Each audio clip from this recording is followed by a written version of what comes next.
बाबा साहब की प्रतिमा का अनावरण हो चुका है। कांग्रेस के नेता और विधायक और मंत्री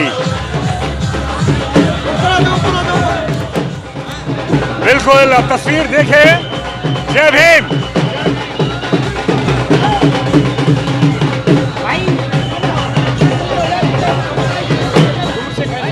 जूली जी, संविधान खतरे में है। प्रधानमंत्री के आर्थिक सलाहकार कहते हैं बाबा साहब ने जो संविधान बनाया उसके बारे में क्या कहेंगे आप? देखिए, भारतीय जनता पार्टी की नीति तो ये है कि वो संविधान को कमजोर करें, इस संविधान को तोड़ें और इस प्रकार के कानून लेके आए जो कुछ फायदा मिल सके। लेकिन बाबा साहब का जो संविधान है वो इस देश के हर व्यक्ति को, अमीर हो, गरीब हो, छोटा हो, बड़ा हो, किसी भी उम्र का हो, सभी लोगों को समान रूप से रहने का अधिकार। आज जरूरत है बाबा साहब के बताए हुए मार्ग पे चल के उनके बनाए हुए संविधान को मजबूत करने का।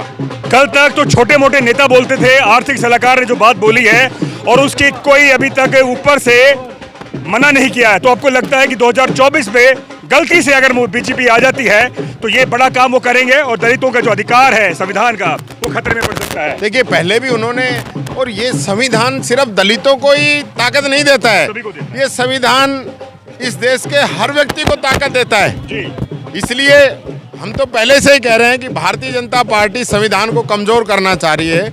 आप देख रहे होंगे चुनी हुई सरकारों को गिराने का ये लोग काम कर रहे हैं। जो स्वतंत्र एजेंसियां हैं हमारी, सीबीआई है, ईडी है, इनकम टैक्स है, इनका दुरुपयोग कर रहे हैं। सीबीआई के जजों को प्रेस कॉन्फ्रेंस करनी पड़ रही है। इस प्रकार के हालत यहाँ पे पैदा हो रहे हैं। टीआरसीपी के पर लेकर गजेंद्र सिंह ने जो बयान दिया, पानी की इस गांव के अंदर समस्या है, चुनाव 2 महीने बाद चुनाव है, उसके लिए क्या सोच रहे हैं आप? देखिए, मोदी जी की घोषणा थी, मोदी जी ने अजमेर और जयपुर के अंदर 2 बार घोषणा की। वसुंधरा की बनाई हुई, वसुंधरा जी ने ही इस योजना को बनाया था, हम तो उसको आगे बढ़ा रहे हैं। वो जल शक्ति मंत्री हैं, हमारे राजस्थान के हैं, इसलिए उनकी जिम्मेदारी ज़्यादा बनती है।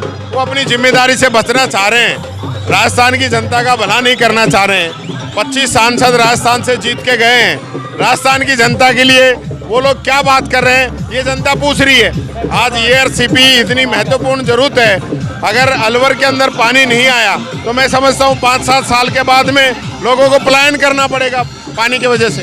सरकार की योजनाओं का इस चुनाव में फायदा मिलेगा? सवाल बहुत उठते हैं, आप भी जानते हैं, विपक्ष उठाती है, जमीनी स्तर पर काम कर रही हैं। देखिए, निश्चित तौर पर जो मैं मेरे विभाग की बात करूं, पेंशन पहले 50 लाख लोगों को मिलती थी, आज 94 लाख लोगों को मिल रही है, समय पे पेंशन बन रही है। पालनहार 7 लाख से अधिक लोगों को मिल रही है, दिव्यांगजन 6 लाख से अधिक लोगों को मिल रही है। उज्ज्वला के सिलेंडर हम 500 रुपये में दे रहे हैं, मनरेगा के रोजगार हम 125 दिन का दे रहे हैं, बिजली की छूट 100 यूनिट दे रहे हैं, नरेगा में 125 दिन का काम हम दे रहे हैं, लंपी के अंदर जो गायें मरी उनका पैसा हमने दिया है, बिजली के अंदर हमने छूट दी है, किसानों को भी छूट दी है।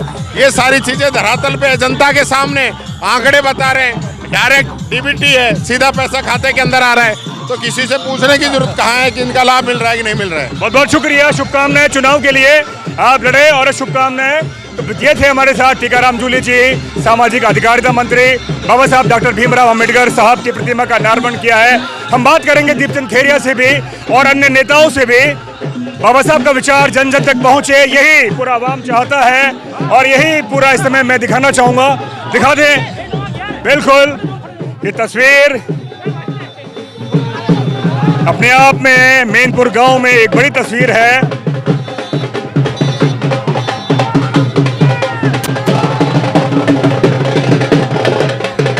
एक मिनट, इस समय हम पहुंच रहे हैं कार्यक्रम स्थल पर जहां पर सांस्कृतिक कार्यक्रम हो रहा है। बिल्कुल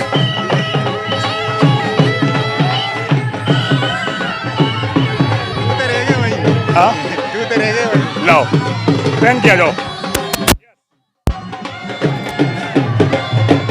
सांस्कृतिक कार्यक्रम के साथ साथ आज दीपचंद खेरिया, ललित यादव, कविता यादव और तमाम नेता इस समय हमारे साथ हैं। हम बात करेंगे और मंत्रियों से, विधायकों से तस्वीर मैं आपको दिखा रहा हूं।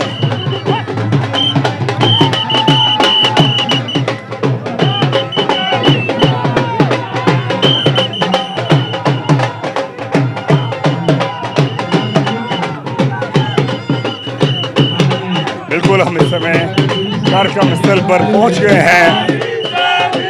एक मिनट, बिल्कुल ये मैनपुर गांव की तस्वीर, बाबा साहब डॉक्टर भीमराव अंबेडकर साहब की प्रतिमा का अनावरण हुआ है। ये तस्वीर गांव के मौजूद लोग हैं, सरपंच हैं और यहाँ पर प्रधान हैं, वार्ड पंच हैं, तमाम लोग इस समय इस कार्यक्रम को भव्य बनाने के लिए लोग यहाँ पर आए हैं। किशनगढ़ के विधायक और किसान आयोग के दूसरी तरफ उपाध्यक्ष महिलाएं दीपचंद हम खेरिया आपको जी दिख जो रहे मौजूद हैं। हैं, जिनकी सदारत में अभी डॉक्टर आज का दशरथ कार्यक्रम हिंडोनिया। आगे बढ़ेगा। उनके स्वागत के लिए मैं सबसे पहले, क्योंकि कहते हैं कि मैं नाम पुकार रहा हूं, वो मंच पर आ जाएंगे, क्योंकि सबसे पहले बड़ी माला से स्वागत होना है हमारे सभी अतिथियों का।